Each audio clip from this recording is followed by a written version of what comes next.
Guess ghosts can't swim.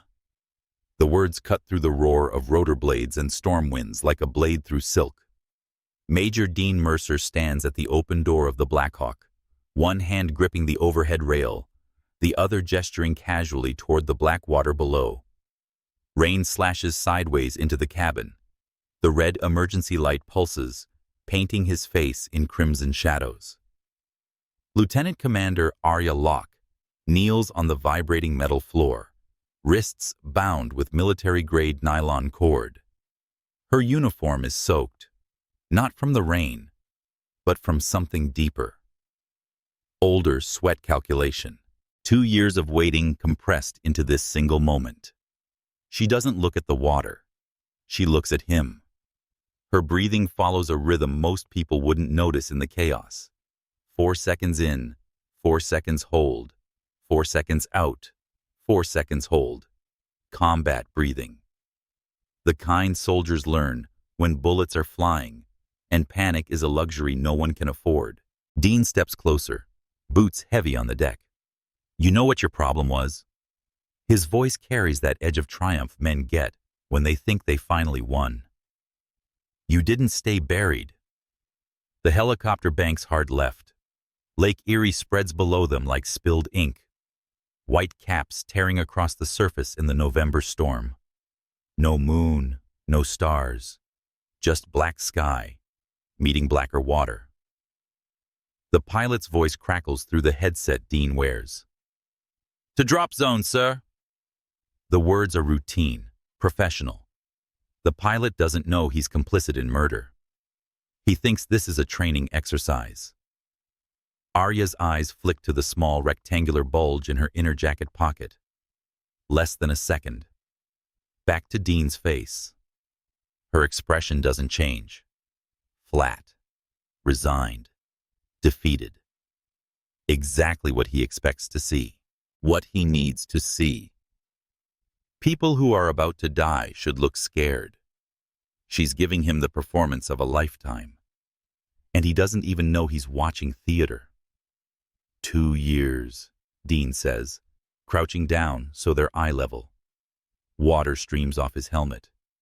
2 years. I thought you were ash. Then some analyst in signals intelligence sees a blurry photo from a border checkpoint, and suddenly my past has a heartbeat again. He shakes his head, almost laughing. You should have run farther. The cabin shudders as wind catches the open door. Arya shifts her weight slightly, adjusting her center of gravity without seeming to move at all. Her fingers work behind her back where Dean can't see. The nylon cord has a specific knot pattern, one that looks secure, but can be released with the right sequence of pressure points. SEER training, survival, evasion, resistance, escape. Lessons learned in places the military doesn't talk about from instructors whose names don't appear on any roster. Dean stands, checks his watch. 40 feet up. Water temperature is 39 degrees. You'll have maybe 3 minutes before hypothermia shuts down your muscles. Even if you could swim, and let's be honest, tied up like that, you can't. There's no shore within reach.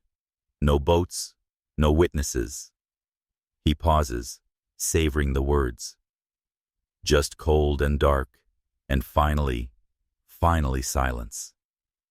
She wants to tell him he's wrong about the silence. Silence is never final.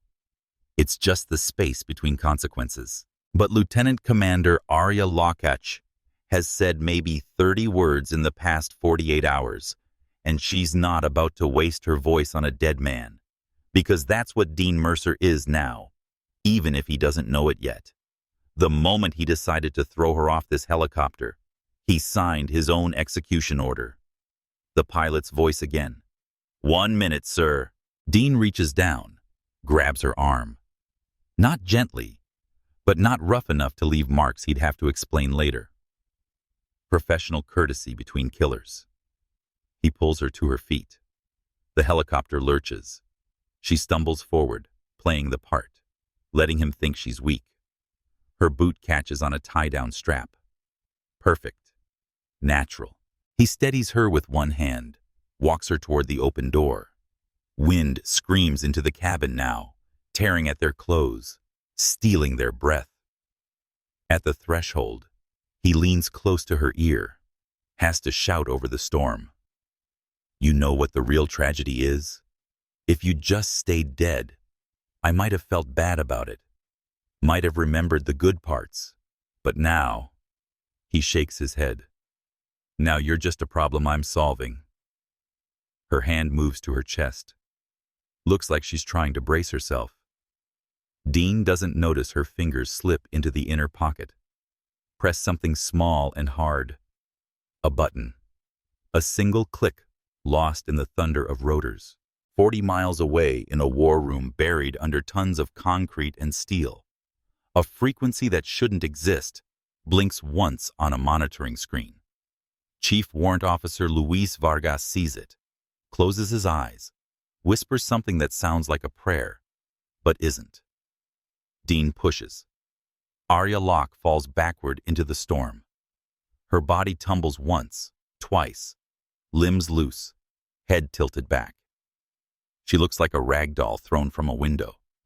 Looks like exactly what Dean needs to see. A woman plummeting to her death, helpless, defeated.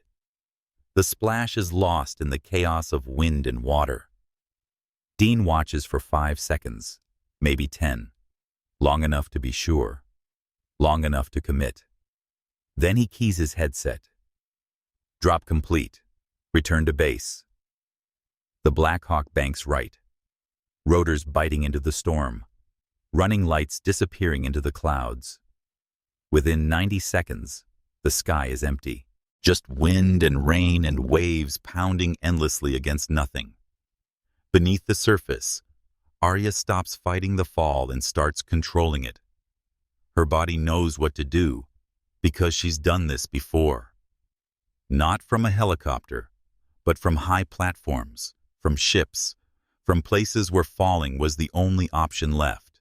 She keeps her legs together, arms tight to her sides, and lets gravity do its work. The impact slams into her like a truck, drives the air from her lungs, but she's ready for it. Doesn't panic, doesn't gasp, just holds her breath and rides the momentum down, down, down into the black. The cold hits like a fist. 39 degrees Fahrenheit, 7 degrees above freezing. Cold enough to stop a heart if you're not prepared. Cold enough to seize muscles and steal thoughts and turn a strong swimmer into a stone. But Arya Locke spent 6 months training in water colder than this, in lakes higher and darker and farther from rescue. She knows the cold is an enemy, but it's an enemy she's fought before. Her hands work behind her back. The knot slips. 1 pull, 2, and the cord falls away. She kicks hard, drives herself toward the surface. But the uniform is waterlogged, heavy, dragging her down. The jacket alone must weigh 20 pounds. She could shed it, should shed it. But the inner pocket holds something worth dying for. So she kicks harder, lungs burning, vision narrowing. The surface is right there. A wave crashes down, drives her under again, deeper this time. Her ears pop. The cold digs deeper, finds the spaces between her ribs, wraps around her spine. Her legs are slowing. The kicks are weaker. 4 minutes is the estimate for cold water survival.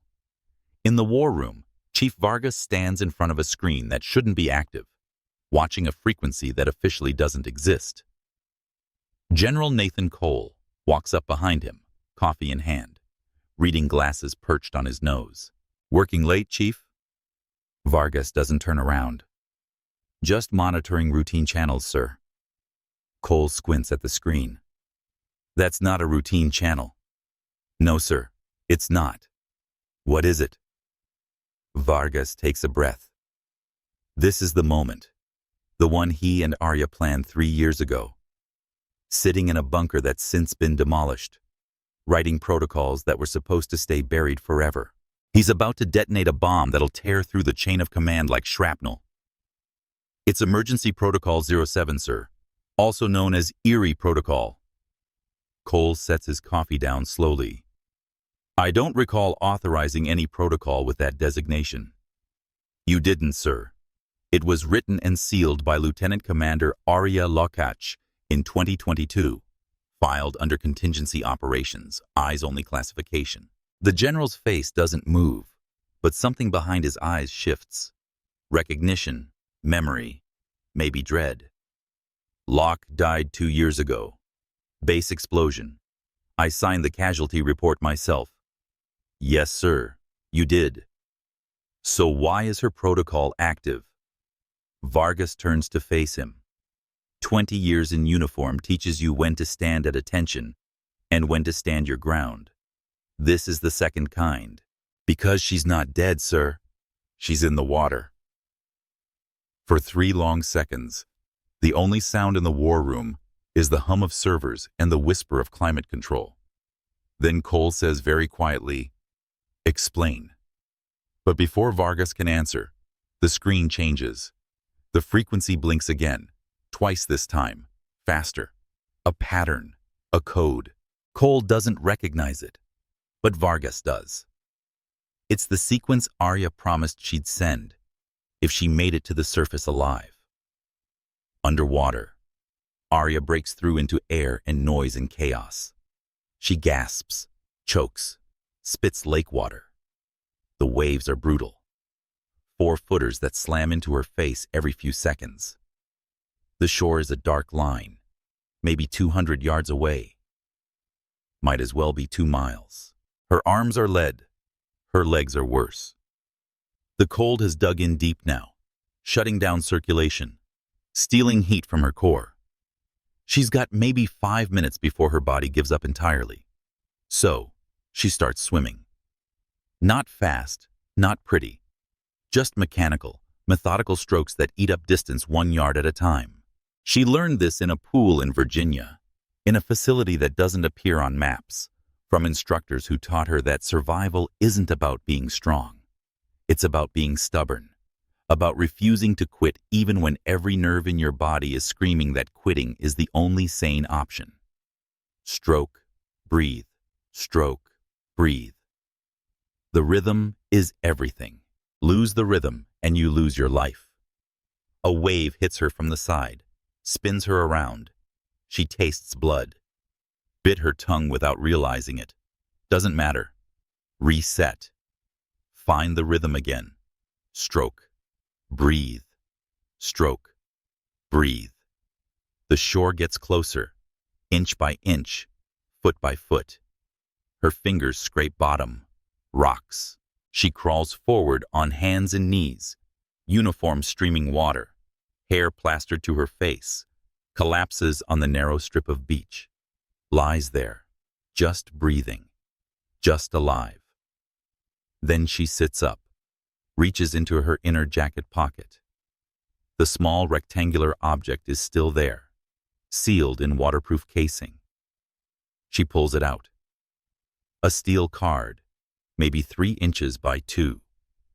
Brushed metal surface etched with raised letters. War Room Emergency Directive 07. No decoration, no embellishment, just words that carry the weight of law. She presses the side of her watch. Military issue. Hardened against water and impact and electromagnetic interference. A second signal transmits, longer this time. Full activation code. 40 miles away in the war room. The screen erupts with data, files opening, protocols engaging, a chain reaction that can't be stopped, can't be hidden, can't be buried ever again. Chief Vargas reads the text scrolling across his monitor and allows himself the smallest smile. She's activating the directive, sir. General Cole's jaw tightens. What does that mean? It means she's alive. She's documented everything. And in approximately, he checks the countdown timer now visible on screen. 43 minutes, every file related to the base explosion 2 years ago will be automatically transmitted to the Inspector General, the Judge Advocate General, and 3 separate oversight committees. Can we stop it? No, sir. The protocol is hardened, runs on isolated servers. The only way to cancel is with Locke's biometric confirmation. Then get her on comms now. Vargas shakes his head. She won't answer, sir. Not until she's ready. Cole stares at the screen like he's watching his career catch fire. Who else knows about this right now? Just us. In 43 minutes, everyone who matters. If you think survival is luck, you've never met someone who planned to die twice. Hit that like button. This storm is just starting. The scene rewinds 48 hours earlier. A different room, a different tone. Major Dean Mercer sits in his office at the air station. Door closed, blinds drawn. The space is immaculate. Awards on the walls, photos of helicopters and crews, a flag in the corner. Everything regulation, everything perfect, except the tablet in his hands, which shows an image that shouldn't exist. The photo is grainy, taken from a security camera at a border checkpoint 200 miles north. A woman in civilian clothes paying for gas, face partially obscured by a baseball cap. But the angle is just right or just wrong depending on your perspective, and the facial recognition software flagged it with 87% confidence. Subject: Locke, Arya M., Lieutenant Commander. Status: deceased. Dean zooms in on the face. It's been 2 years, but he knows that jawline, that posture, the way she holds her shoulders back, even when she's trying to disappear. He sets the tablet down and stares at nothing for a long time. She was supposed to be dead, not missing, not transferred. Dead. Confirmed by dental records. After the base explosion melted half the command center into slag, he attended the memorial service, stood in the back, paid his respects, felt the appropriate amount of sorrow, then went back to business because business was very, very good.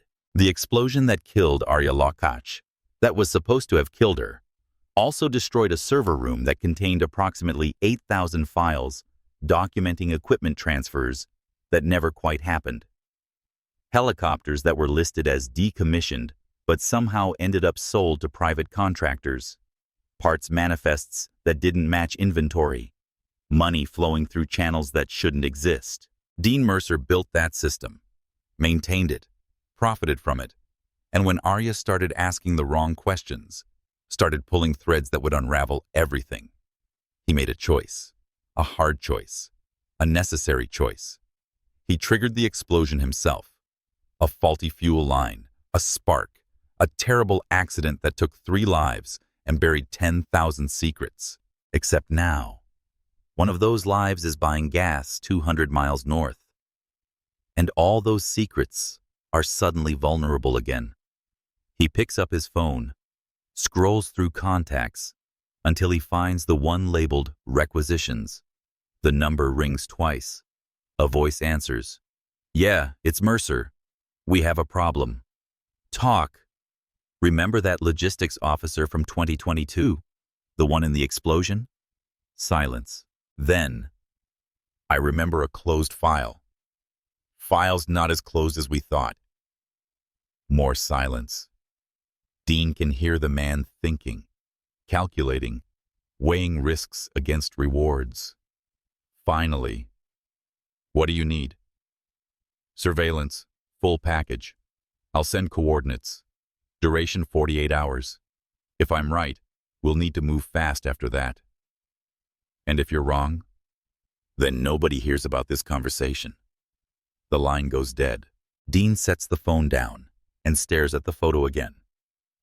Arya Locke, alive, walking around, breathing, a ghost with a memory, and probably a notebook full of questions that should have burned 2 years ago.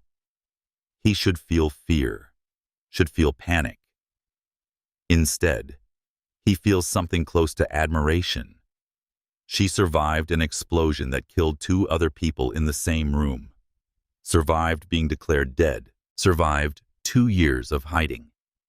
That takes skill, takes planning, takes a level of determination most people don't possess. It also makes her dangerous. The surveillance comes back 36 hours later. Photos, timestamps, locations. Arya is living under the name Sarah Mitchell, working at a civilian marine rescue station on the coast. Low profile, no social media, pays cash for everything. She's good at being invisible, but nobody's perfect. The camera catches her 3 times, twice at the station, once at a small grocery store. In every shot, her posture is the same. Shoulders back, eyes scanning, always aware of exits. Dean studies the photos and makes another call. This one's easier. Operations. This is Major Mercer. I need a helicopter tasked for a priority transport tonight. Crew of 2. Destination classified. Yes, sir. Time frame? Wheels up at 100 hours. Personnel. Just myself and 1 passenger. I'll provide coordinates for pickup. Understood, sir. Anything else? Ensure the route takes us over Erie Lake. I want to check some coastal markers. There's a pause. The operations officer is probably wondering why a transport flight needs to check coastal markers in the middle of the night during a storm warning. But majors don't get questioned by junior officers. Yes, sir. I'll file the flight plan. Dean hangs up and sends a text message to an unlisted number. Need you at the station tonight. 0030 hours. Bring credentials. The response comes back in seconds. Understood. The pieces are moving. The board is set. All that's left is to make the call that'll bring Arya Locke out of hiding and into the trap. He scrolls through burner phones until he finds one he's never used. Dials a number he memorized from her old personnel file. It rings 4 times. A woman's voice answers, cautious. Hello? Commander Locke. This is War Room Operations. We have a situation requiring your immediate expertise. Silence. He can almost hear her thinking. Then, I think you have the wrong number. Negative. Authentication code Whiskey Tango 77. This is a priority recall. More silence. Longer this time. She's running calculations, weighing probabilities. Does she believe him? Does she trust the code? Or does she smell the trap? Finally, what's the situation? Classified. Transport is en route to your location. ETA 30 minutes. Bring minimal gear. Who authorized this? General Cole. The directive came down an hour ago. Another pause, then carefully. I'll be ready. The line goes dead. Dean sets the phone down and smiles. She took the bait. Whether she believes it or suspects it doesn't matter. She'll come because people like Arya Locke can't resist the pull of duty, can't ignore a recall. It's wired into them at a level deeper than logic. 90 minutes later, the Black Hawk lifts off from the civilian station with 2 passengers.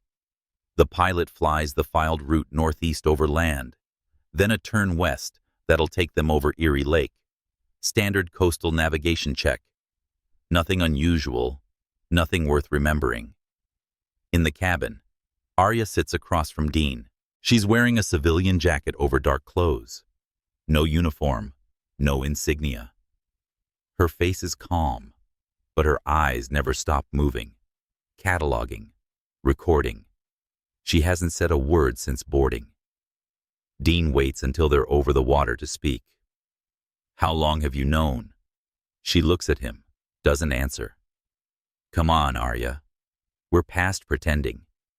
You knew this wasn't a real recall the moment I called, so why did you come? She stays silent.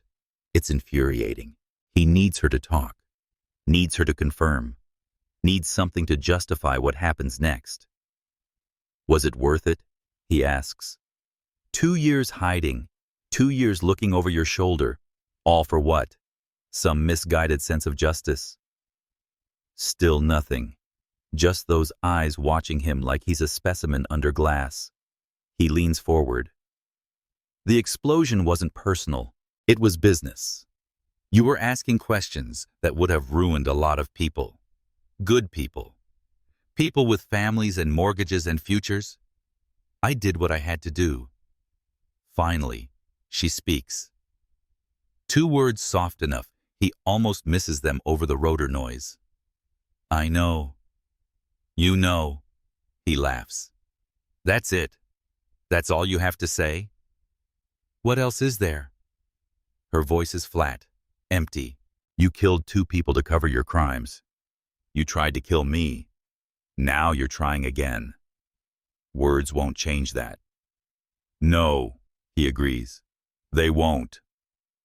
He keys his headset. Pilot, depressurize cabin and open starboard door. Sir? The pilot sounds confused. We're over water. Regulations require override safety protocols. Authorization Mercer Delta 6. A pause then. Yes, sir. The door slides open. Wind screams into the cabin. Arya doesn't move, doesn't flinch. Just keeps looking at Dean with those calm, calculating eyes. You should have stayed dead, he tells her. She almost smiles. Almost. You should have made sure. And that's when he grabs her, pulls her to her feet, walks her to the door. That's when he says the words about ghosts and swimming. That's when he pushes her into the storm and watches her fall. That's when he thinks he's won. He's wrong. Drop a comment. Who planned this better, the hunter or the ghost? Beneath the waves, fighting the cold and the weight and the darkness, Arya Locke counts seconds in her head. She's at 3 minutes 40 when her fingers scrape rock and she drags herself onto shore. She's at 4 minutes 10 when she sits up and checks the steel card. She's at 4 minutes 30 when she activates the second signal. At 4 minutes 45, she stands, strips off the jacket. The uniform underneath is soaked but functional. She wrings out her hair, wipes her face, and starts walking north along the shore. There's a service road half a mile inland. She'll be there in 15 minutes. From there, it's a 30-minute drive to the war room. She's done running, done hiding. For 2 years, she's been Sarah Mitchell. Quiet and small and forgettable. But Sarah Mitchell was always just a disguise, just a role she played while the real work happened in the background, while she documented every transaction, every shipment, every lie. While she built a case so airtight that even the best military lawyers won't be able to crack it. Erie Protocol wasn't a backup plan.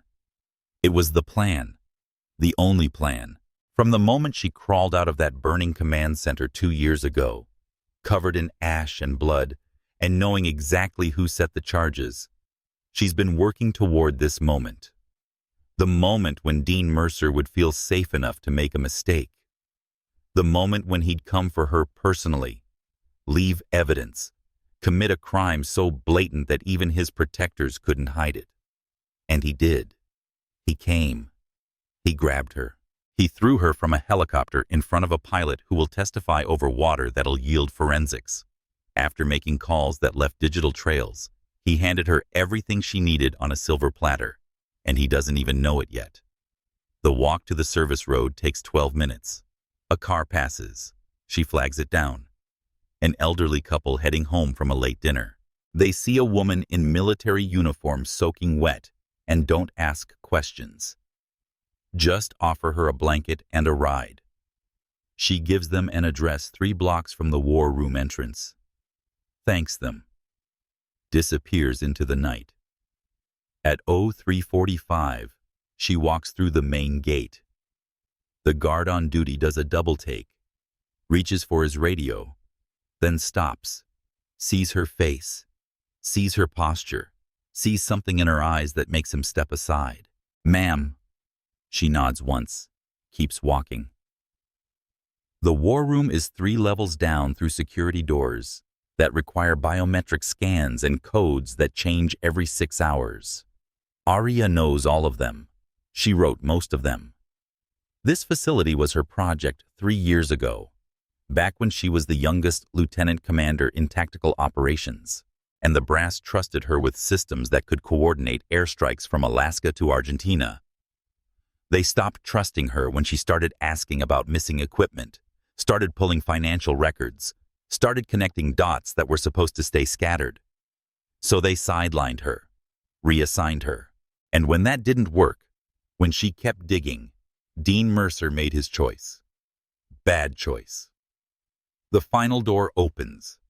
The war room spreads before her.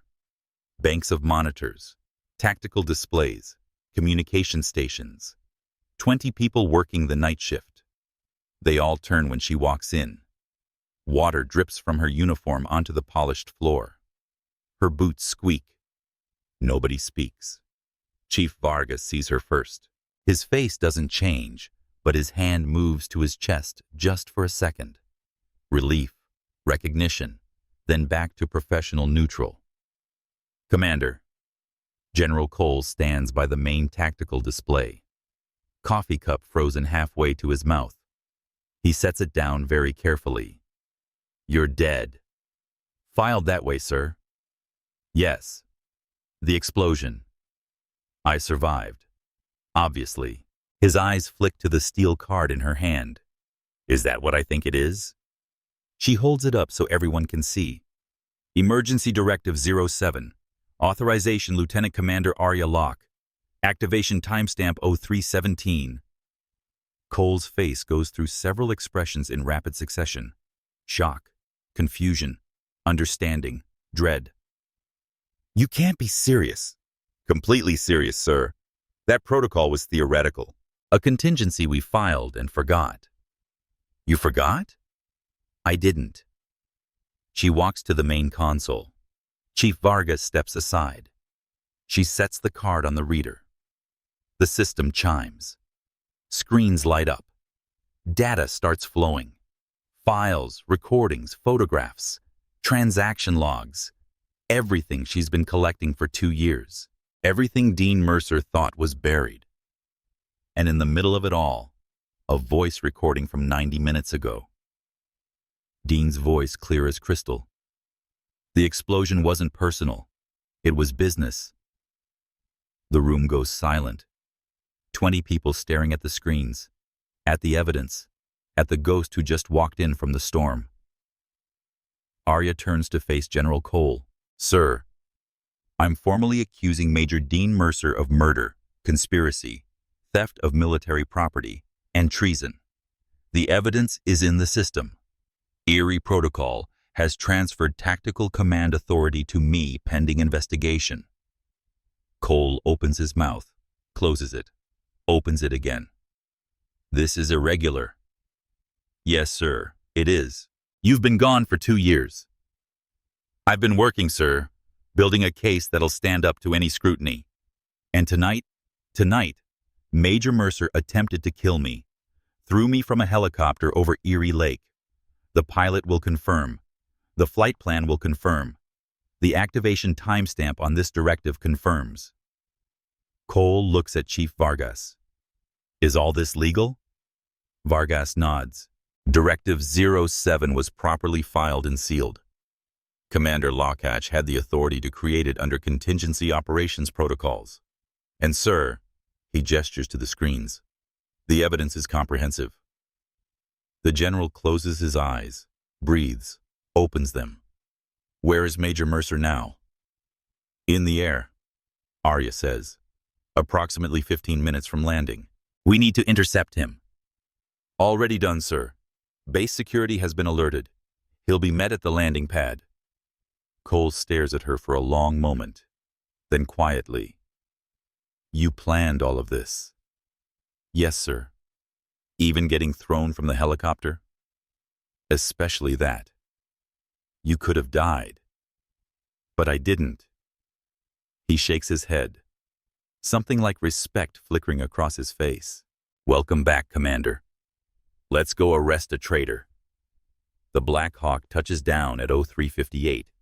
Rotors still spinning, rain hammering the tarmac. Dean Mercer unbuckles, keys his headset one last time. Good flight. Log as coastal navigation training. Standard ops. The pilot acknowledges. Routine. Forgettable. Dean slides the door open and steps out into the storm. His boots hit concrete, and he allows himself one moment of satisfaction. The problem is solved. The ghost is buried again. This time, permanently. He doesn't see the security vehicles until he's 20 feet from the helicopter. 4 of them. Lights off. Engines running. Personnel in tactical gear standing in formation. His hand goes instinctively to his sidearm, but the holster's empty. Regulations. No weapons on transport flights without authorization. A lieutenant steps forward. Young, nervous. Major Mercer, sir, I need you to come with us. Dean's mind races through possibilities. Some kind of drill, unrelated emergency. But the lieutenant's face tells him everything he needs to know. This isn't random. On whose authority? Commander Locke, sir. The name hits like voltage. Dean actually stumbles, catches himself. That's impossible. Commander Locke is deceased. Sir, I have orders to escort you to the war room. Please come with us. Dean looks back at the helicopter. The pilot is still in the cockpit running post-flight checks. Oblivious. No help there. He looks at the security team. 4 personnel, body armor, hands near their weapons. Not hostile yet, but ready. His brain works through scenarios. Run. Laughable. Fight. Suicidal. Talk his way out. Maybe. He forces a smile. Lieutenant, I think there's been a misunderstanding. I just returned from a classified transport. Whatever this is about. Sir, the lieutenant's voice gets harder. I'm not authorized to discuss details. Please come with us now. The please is courtesy. The now is an order. Dean weighs his options for 3 more seconds, then nods. Lead the way. They put him in the second vehicle, not restrained, not under arrest. But the 2 personnel flanking him in the back seat aren't making small talk.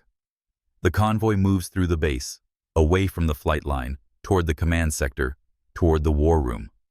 Dean watches the familiar building slide past and tries to think, tries to plan, tries to understand how a woman he threw from a helicopter 45 minutes ago is issuing orders. The vehicle stops at the entrance to the underground facility. More security, more personnel who won't meet his eyes. They escort him through the doors, down the stairs, through checkpoints that scan his biometrics and verify his clearance. Each door opens. Each checkpoint passes him through. His access is still active. He's not flagged as hostile. Not yet. But when they reach the final door, the one that leads into the war room itself, it doesn't open on the first scan or the second. On the third attempt, a message flashes across the display.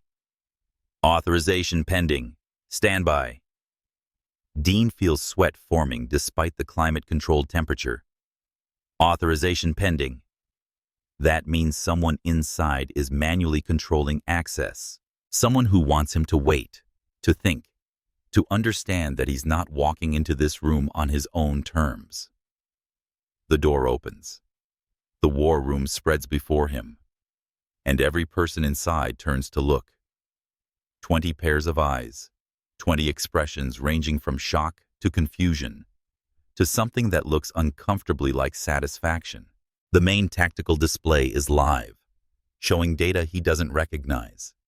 File structures, directories, timestamps scrolling past, too fast to read. And standing in the center of it all, wet uniform darkened to black, hair still dripping onto the polished floor, is Lieutenant Commander Arya Lockhart.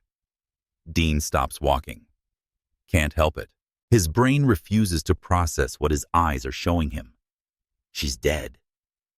He watched her fall, watched the splash, watched the helicopter circle, and saw nothing. No one. Just empty water and storm. Dead. Gone. Finished. Except she's right there, 10 feet away, breathing. looking at him with those same calculating eyes. Except now, there's something else in them. Something that looks like justice arriving right on schedule. General Cole steps forward, positioning himself between Dean and Arya.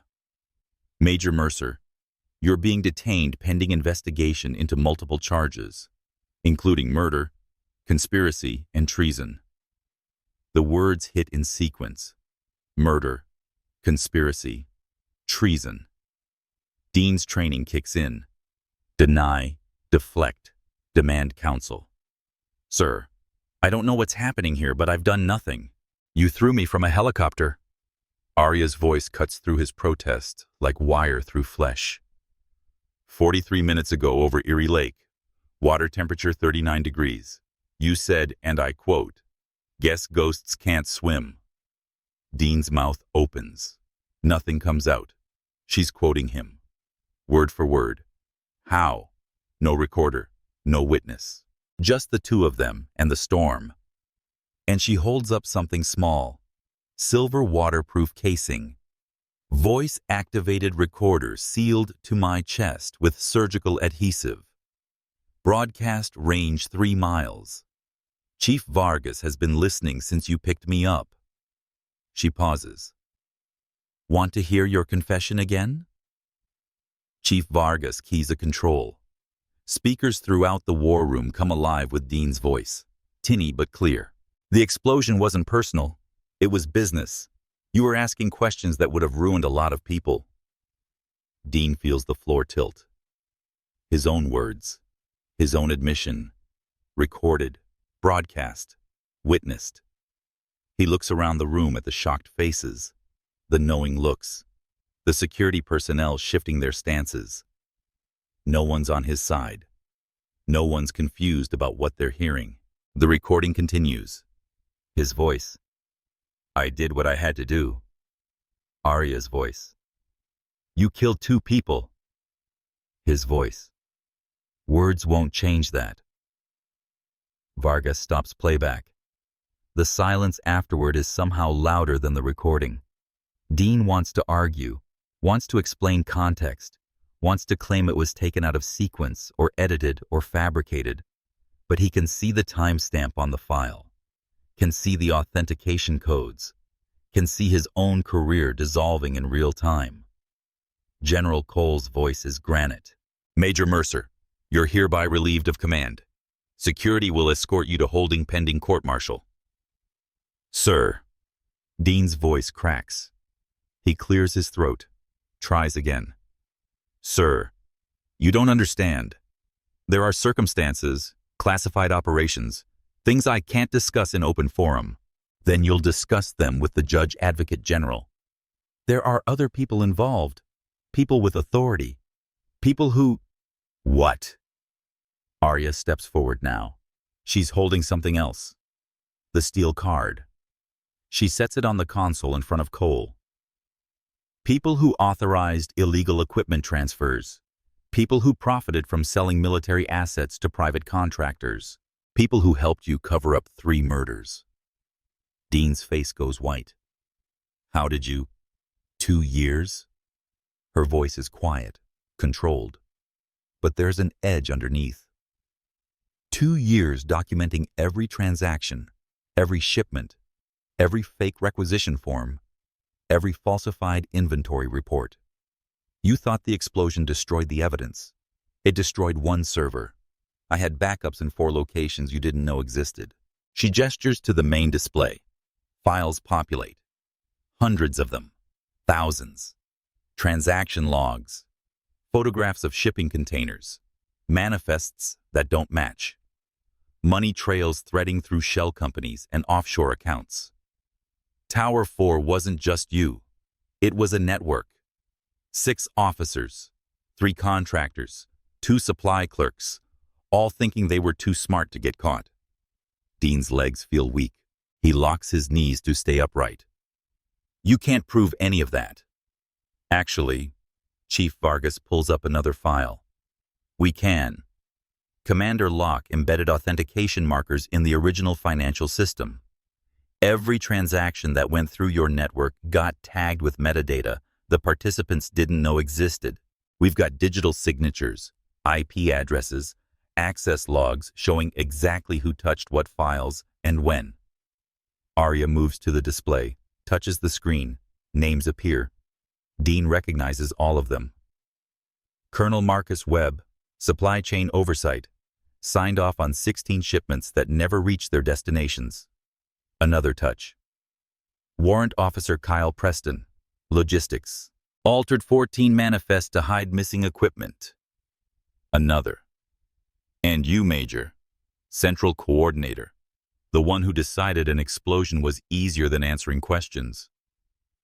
Dean looks at General Cole. Sir, this is a setup.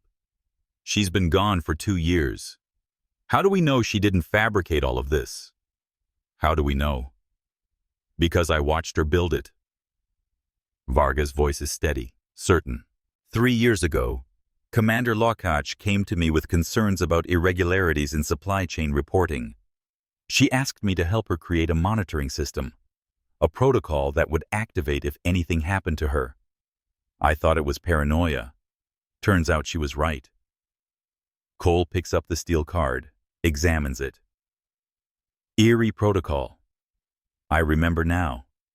You briefed me on it, said it was a contingency for command continuity in case of catastrophic attack. That was part of it, Arya says. The other part was insurance documentation. A dead man's switch that would expose Tower 4 if they succeeded in killing me. Cole looks at Dean.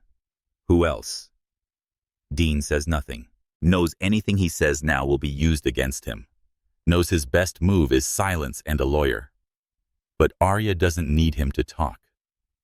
The protocol included triggers, she explains. If I died, or if I was declared dead, the system would wait 48 hours, then automatically transmit evidence packages to oversight authorities. But I didn't die. I survived the explosion. Barely. Crawled out of the command center with second-degree burns and a concussion. And I realized something. She pauses, looks directly at Dean. I realized that if they thought I was dead, they'd get comfortable, sloppy. They'd keep operating, keep creating evidence, and I could watch, document, build a case so thorough that no amount of political protection could bury it. Dean finds his voice. It comes out hoarse. So you faked your death. I let you think you'd succeeded. Let the dental records speak for themselves. There were 3 bodies in that command center. 2 real, 1 fake. Dental records can be switched if you know the right people. That's illegal. Arya almost smiles. So is murder. Justice took 2 years, but it only needed 1 directive. Share this if you believe patience beats rage every time. General Cole sets the steel card down. He's been quiet, processing, weighing implications. Now he looks at Arya with something approaching respect. You've been running a covert investigation for 2 years without authorization, without support. With support, sir. Chief Vargas provided technical assistance. And there were others, people who saw the irregularities, who wanted to help but couldn't do so openly. Why not come to me? Why not report this through proper channels? Because I didn't know how deep it went. She pulls up another file. This one shows communication logs. 3 days before the explosion, I sent a preliminary report to your office. Flagged anomalies. Requested investigation. Cole's face changes. I never received that report. No, sir. Because someone in your staff intercepted it. Someone who was part of the network. She highlights a name on the communication log. Major Sarah Kendrick, your aide at the time. She forwarded my report to Colonel Webb 20 minutes after I sent it. The explosion happened 18 hours later. The room temperature seems to drop. Cole stares at the screen, at the proof of betrayal from someone he trusted. Where is Major Kendrick now? Transferred to Logistics Command. Fort Carson. Still active. Still part of the network. Arya pulls up more files. And that's the problem, sir. Tower 4 isn't contained to this base. It's spread across 3 installations, maybe more. The people involved have had 2 years to entrench themselves, to destroy evidence, to prepare defenses. Then we've lost, Dean says. Can't help himself. Can't resist the urge to poke at the problem. Even if everything you have is real, even if you can prove it, they'll have cleaned up by now. You can't touch them. Arya turns to look at him. Actually, we can because you made a mistake tonight. What mistake? You tried to kill me in a military helicopter during a logged flight with a pilot who'll testify. That's not a conspiracy buried in paperwork. That's attempted murder with witnesses and physical evidence. And that gives us probable cause to seize all your communications, all your accounts, all your contacts from the past 48 hours. Dean's stomach drops. The calls he made, the texts, the coordination with the surveillance team, all of it traceable, all of it evidence. You panicked, Arya continues. You saw that photo from the border checkpoint and you acted fast, too fast. You didn't cover your tracks. You left digital trails everywhere, and those trails connect you to 6 other people who are about to have very bad mornings. Vargas pulls up a tactical map. Red dots appear at various locations. Based on Major Mercer's communications over the past 48 hours, we've identified the primary network members. Colonel Webb is currently at his residence on base. Warrant Officer Preston is on duty at the supply depot. Major Kendrick is... Wait. General Cole holds up a hand. We're talking about arresting 6 military officers across 3 installations. That requires coordination, authorization. We can't just... Sir! Arya's voice is firm. Erie Protocol grants me temporary tactical command for precisely this scenario. Command integrity has been compromised. The network knows I'm alive. They'll be destroying evidence right now. We have maybe 30 minutes before they realize we're coming. Cole looks at her, at the evidence on the screens, at the faces of the personnel around him. He's a general, 3 decades of service. He didn't get here by making rash decisions, but he also didn't get here by ignoring facts. How confident are you in this evidence? Completely, sir. Will it hold up to scrutiny to the best defense attorneys the military can provide? It's designed to, sir. Every file is authenticated, every transaction verified. Every piece of evidence can be independently confirmed.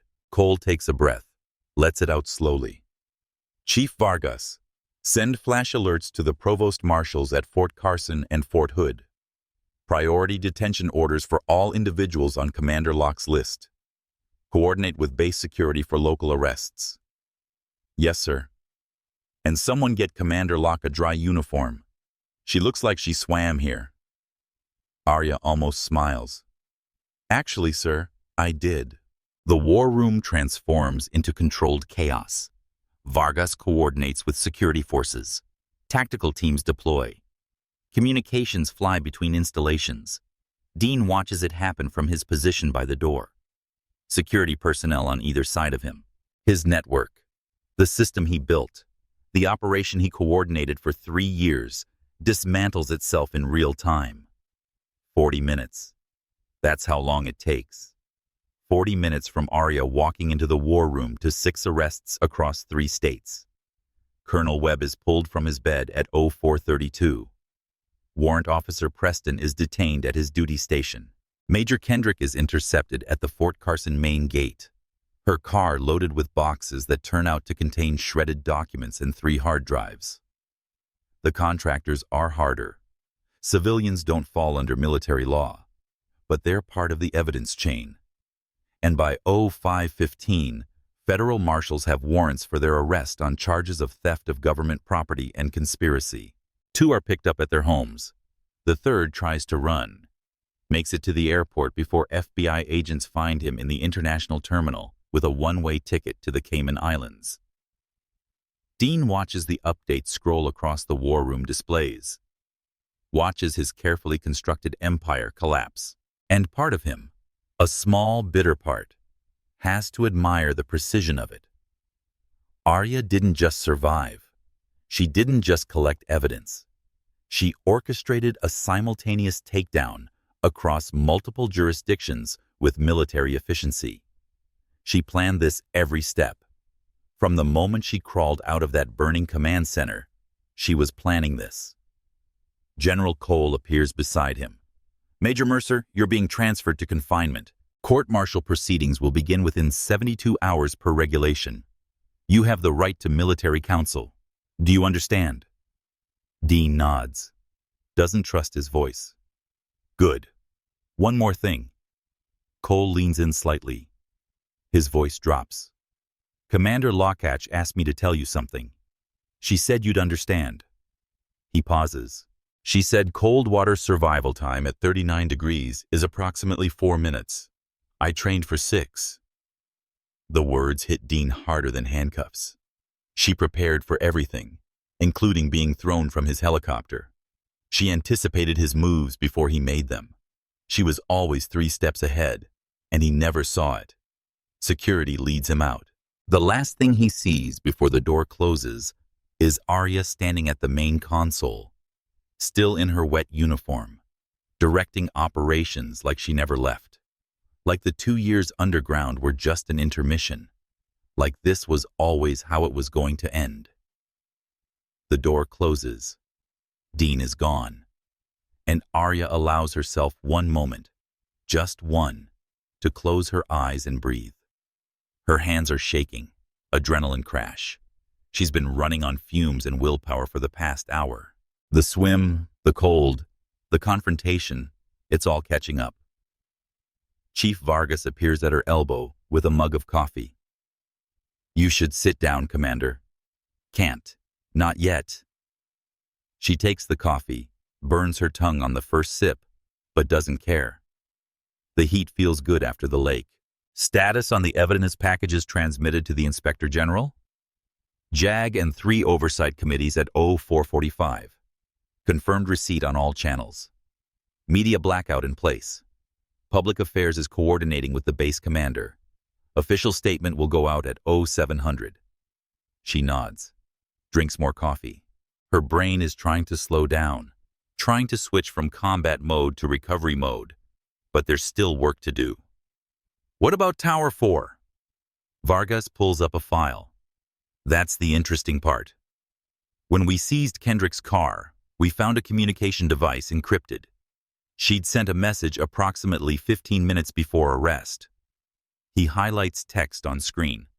Quote, protocol broken. Initiate contingency Raven. End quote. Arya sets down her coffee. Raven, that's not in any of my files. No, it's new, or it's a layer deeper than we reached, which means the network is bigger than we thought, or it means they had a fallback plan we didn't anticipate. She stares at the message. 3 words that suggest the fight isn't over, just evolving. Can we trace the destination? Working on it. The encryption is military grade. Might take hours to crack. Do we have hours? Unknown. Arya picks up her coffee again. Thinks 2 years of planning. 2 years of patience. And now there's a thread she didn't see. A contingency she didn't account for. It should frustrate her. Should make her feel like the victory is incomplete. But instead, she feels something else. Anticipation. Raven, she says quietly. Fine. We'll find Raven. General Cole joins them. Commander, you've been through hell tonight. I'm ordering you to medical for evaluation, then quarters for rest. That's not negotiable. Sir, we have a new lead which will still be here in 6 hours after you've had a scan and some sleep. You were thrown from a helicopter. You swam through hypothermic conditions. You're probably concussed and definitely exhausted. His voice softens. You won, Arya. You caught them. Take the rest. She wants to argue, wants to push, but her body is screaming agreement with Cole's order. She's running on empty. Yes, sir. 6 hours. Good. Chief Vargas will coordinate the investigation while you're down. When you wake up, we'll brief you on everything we've learned about Raven. She nods, Starts to leave, stops, turns back. Sir, about the protocol, about operating outside normal channels for 2 years. I know that's irregular, unauthorized, potentially career-ending. Cole almost smiles. Under normal circumstances, yes, but these weren't normal circumstances, and the results speak for themselves. We've taken down a conspiracy that stole an estimated $40 million in military equipment and killed 3 people. That's worth bending some rules. Thank you, sir. Don't thank me yet. You've still got to testify multiple times for months. The defense attorneys are going to tear you apart on cross-examination. Let them try. She walks out. The corridor outside the war room is quiet. Dawn is maybe 30 minutes away. The base is still sleeping, unaware that their world just changed. By afternoon, the news will be everywhere. Arrests, investigations, a scandal that'll dominate headlines for weeks. But right now, in this moment, it's just Arya Locke walking alone through empty hallways, feeling the weight of 2 years lift from her shoulders, one step at a time. Medical takes 40 minutes. They scan her head. No concussion, miraculously. Check her core temperature. Back to normal. Examine the burns and cuts from the explosion that never fully healed. The doctor wants to keep her for observation. She refuses. Compromises on a follow-up appointment in 48 hours. Quarters is a small room in the bachelor officer housing, not hers. Those were cleared out 2 years ago when she died. But it's clean and quiet and has a bed, and she strips off the wet uniform, stands under hot water for 20 minutes in the shower, letting warmth sink into bones that still remember the cold. Gets dressed in borrowed sweats, lies down. Sleep won't come. Her brain won't stop. Keeps replaying the night. The fall, the water, the moment Dean's face changed when he saw her alive. Victory should feel better than this, should feel complete. But there's Raven, and the knowledge that Tower 4 wasn't an isolated operation. It was part of something larger, something that had fallback plans and contingencies, something that's still out there regrouping. Her phone buzzes. Text from Vargas. Encryption broken. You need to see this. She's out of bed and dressed in 90 seconds. Back in the war room 5 minutes later, Vargas pulls up the message on screen. Contingency Raven wasn't a person. It was a data dump. Everything Tower 4 knew about their operation, their contacts, their methods, sent to an external server before they could be arrested. Where's the server? Eastern Europe, somewhere in the former Soviet bloc. We're working with international partners to locate and seize it. Timeline, days, maybe weeks. Arya stares at the data. So, they preserved everything. Even if we prosecute everyone we arrested, the operation can rebuild. That's one interpretation. What's another? Vargas meets her eyes. That they're not rebuilding. They're selling everything they know, every method, every contact, to whoever wants to buy. The implications hit like a physical blow. Tower 4 wasn't just corrupt officers stealing equipment. It was a template, a system that could be replicated. And now that template is on the open market. We need that server, Arya says. Agreed. But that's above our pay grade. This goes to Defense Intelligence now. Maybe CIA. She knows he's right. Knows her part is done, but it doesn't feel done. Feels like she stopped one symptom while the disease metastasized. General Cole enters the war room, sees her face. You were supposed to be sleeping. Couldn't because of Raven. Sir, we need to... I've already made calls. This is now an intelligence operation. You'll be briefed as appropriate, but the tactical phase is over.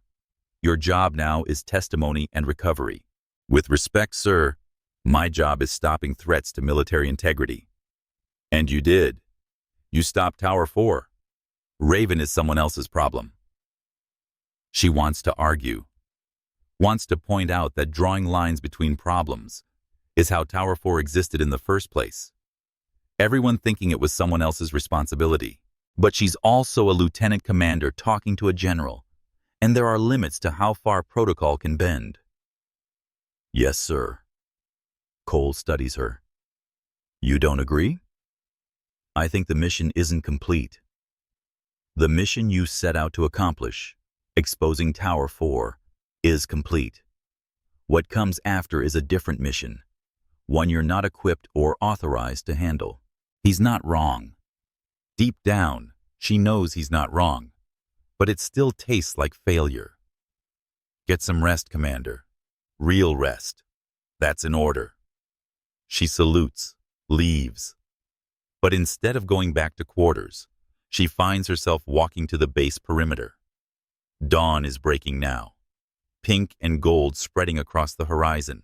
She stands at the fence, looking out at the landscape, thinking about 2 years underground. 2 years building a case, 2 years waiting for this moment. And now the moment has passed, and there's just what? More missions, more investigations, more threats that need stopping. Her phone buzzes again.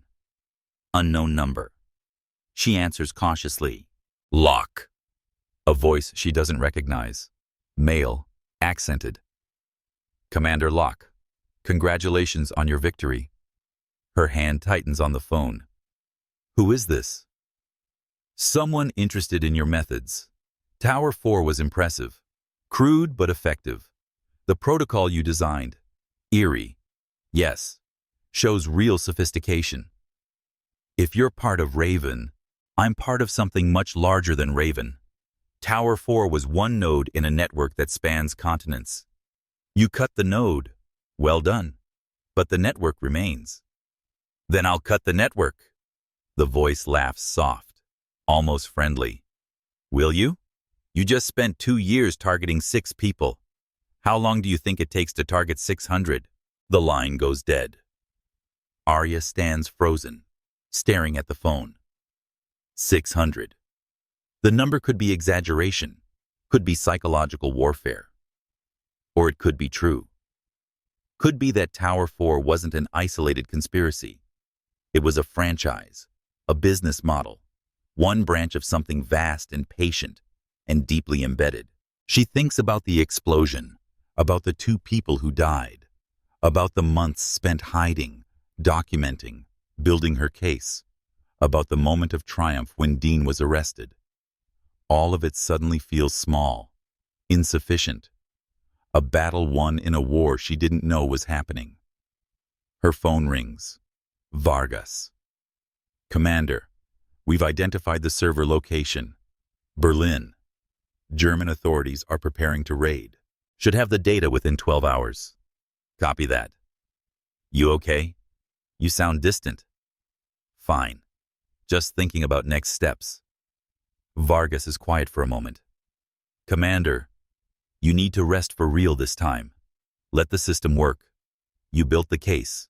You activated the protocol. You won. Take the victory. And if the victory is not complete, no victory ever is. There's always another mission, always another threat. You can't solve everything. I can try. You can also burn out. His voice is gentle but firm. 2 years underground, 2 hours in freezing water, 1 night of confrontations and arrests. You're human, Arya. Even ghosts need rest. She closes her eyes, breathes, knows he's right, knows her body and mind need recovery, knows pushing harder right now is how good soldiers break. Okay, I'll rest, but I want updates on the Berlin raid. You'll have them. She ends the call, stands at the fence for 5 more minutes, watches the sun climb higher, thinks about the voice on the phone, about 600 nodes, about networks that span continents. Then she turns and walks back toward quarters because Vargas is right. Rest first, recovery, then the next mission. There's always a next mission. But this time, when she goes underground, she won't be alone. The days that follow blend together.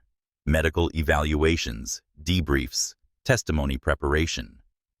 The Judge Advocate General's office takes over, builds cases against all 6 arrested officers and 3 contractors. The evidence Arya collected holds up to scrutiny. DNA on shredded documents, digital signatures on altered files, bank records showing money flowing through shell companies. It's ironclad. Dean Mercer's court-martial is scheduled for 8 weeks out. He pleads not guilty. His lawyer argues coercion claims he was following orders from Colonel Webb. But the recording from the helicopter destroys that defense. His own words, "I did what I had to do."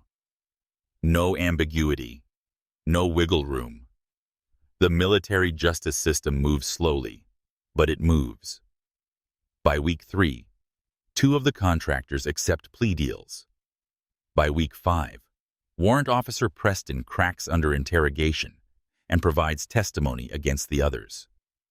The network collapses from within, and through it all, Arya waits for updates on Raven, on the server in Berlin, on what they found. The raid happens on day 12. German federal police hit the location at 0400 local time. They find servers, encrypted files, and 1 dead body. A technician, single gunshot wound to the head, self-inflicted, according to forensics. On his desk, a note in English. The network protects itself. The servers are seized, the data extracted, and what they find confirms Arya's worst fears. Tower 4 wasn't unique. It was replicated at 17 different installations across 8 countries. Equipment theft, falsified records, money laundering, all using variations of the same system Dean Mercer helped pioneer. Interpol gets involved. Defense Intelligence Agency, CIA. The investigation expands beyond military jurisdiction into international criminal conspiracy. Arya is briefed twice weekly, watches the map grow, watches red dots multiply. 600 might have been an understatement. On day 43, General Cole calls her into his office. "Commander, I've received a request for your services." "What kind of request?" "The kind that comes from people who don't officially exist. They're building a task force, multi-agency, multinational. Focus on dismantling networks like Tower 4 before they become Tower 4. They want me to join. They want you to lead it." Arya sits back, processes. "That's not a military assignment." "No, it's a detachment. You'd retain your rank and commission, but you'd operate under different authority. Classified, compartmentalized. The kind of work where success means nobody knows you did anything." "How long?" "Minimum 3 years. Could be longer depending on what you uncover." "That's a long time underground." Cole almost smiles. "You've had practice." She thinks about it. About the voice on the phone. About 600 nodes. About the technician in Berlin who killed himself rather than be captured. About networks that span continents and protect themselves with ruthless efficiency. "What if I say no?" "Then you continue your career normally. You've already earned commendations for the Tower 4 takedown. You're being considered for promotion to full commander. You could have your pick of assignments. But the network keeps growing, and people like you, people who can see patterns, who can build cases, who can operate alone for years if necessary, are rare." She knows what he's really asking. He's asking if she can let it go. If she can return to normal duties, knowing that Raven exists, knowing that somewhere right now, another version of Dean Mercer is building another version of Tower 4. When do they need an answer? 24 hours. She stands. "I'll think about it." "Arya." He waits until she looks at him. "You've already given 2 years to this fight. Nobody would blame you for choosing the normal path, for wanting stability, a visible career, recognition. Is that advice, sir?" It's permission. Permission to choose yourself for once instead of the mission. She nods, leaves, spends the next 24 hours walking the base, thinking, weighing options, normal versus necessary, visible versus vital. On hour 23, she stands again at the perimeter fence, watches another dawn, thinks about the 2 people who died in the explosion, thinks about Dean Mercer's victims she never met, thinks about the technician in Berlin who died protecting a network he served. She thinks about patience, about waiting 2 years for the right moment, about cold water and steel cards and protocols designed to activate after death. She thinks about the voice on the phone. How long do you think it takes to target 600? And she realizes the answer isn't about time. It's about method. Tower 4 fell because she didn't fight it directly. She went underground, built systems, created leverage, waited for them to make mistakes. 600 nodes require a different approach, not 600 investigations. One system, one protocol, one network designed to dismantle networks. She pulls out her phone, calls General Cole. "Sir, it's Locke. I have my answer. And I'm in, but I have conditions such as I choose my team. I design the operational structure, and I want Chief Vargas." Cole is quiet for a moment. Then, "Done. Report to Building 7 at 0800 tomorrow. Your new assignment briefing starts then." "Yes, sir." She ends the call, stands at the fence a moment longer. The sun is fully up now. Another day beginning. Somewhere out there, networks are operating. Money is moving. Equipment is being stolen. People are dying to protect secrets. But somewhere out there, Arya Locke is building a protocol. Not eerie this time. Something bigger. Something designed not just to survive assassination, but to prevent it. Not just to document crimes, but to stop them before they start. She doesn't know yet what she'll call it. Doesn't know all the pieces. But she knows the foundation. Patience, systems, leverage, going underground until the moment is right. She turns and walks back toward base, toward Building 7, and whatever comes next. And as she walks, she allows herself one small smile. The calm after betrayal is the most dangerous silence. But silence doesn't mean inactive. It means planning, preparing, waiting for the perfect moment to strike. Dean Mercer learned that lesson too late. The next network won't have that luxury. Behind her, the sun climbs higher. In front of her, Building 7 waits. And somewhere in the space between, a ghost becomes something more. Not a victim, not a survivor, something new, a hunter. The screen fades to black. Text appears. Lieutenant Commander Arya Locke's task force would go on to dismantle 47 networks across 12 countries over the next 4 years. Her methods remain classified. The technician in Berlin was the last suicide. After that, the networks learned you can't outrun a ghost who's already dead. Eerie Protocol is now taught at the Defense Intelligence Agency as a case study in patience, preparation, and the power of systems over individuals. And somewhere on a server that doesn't officially exist, a new frequency blinks to life. Not eerie, something else, something waiting. Tower 4 sends regards. Fade to black. In the heart-pounding tale of Lieutenant Commander Arya Locke, who plunged into the icy depths of Lake Erie, only to rise like a phoenix from the storm, we uncover a profound life lesson. Patience isn't passive. It's the quiet fire that forges unbreakable justice.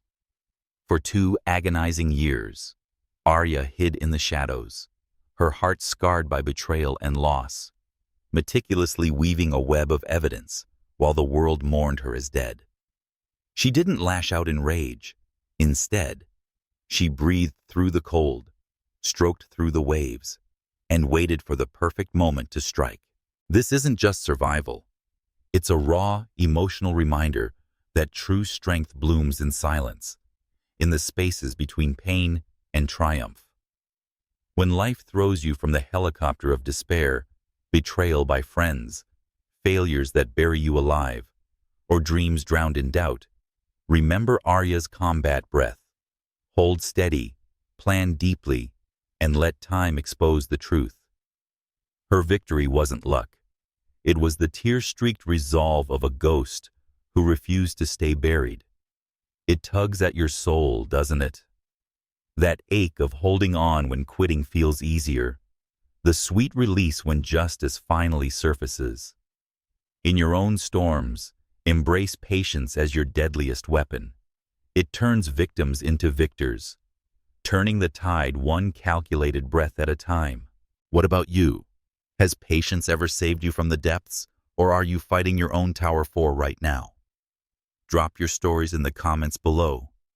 I read every single one, and let's inspire each other.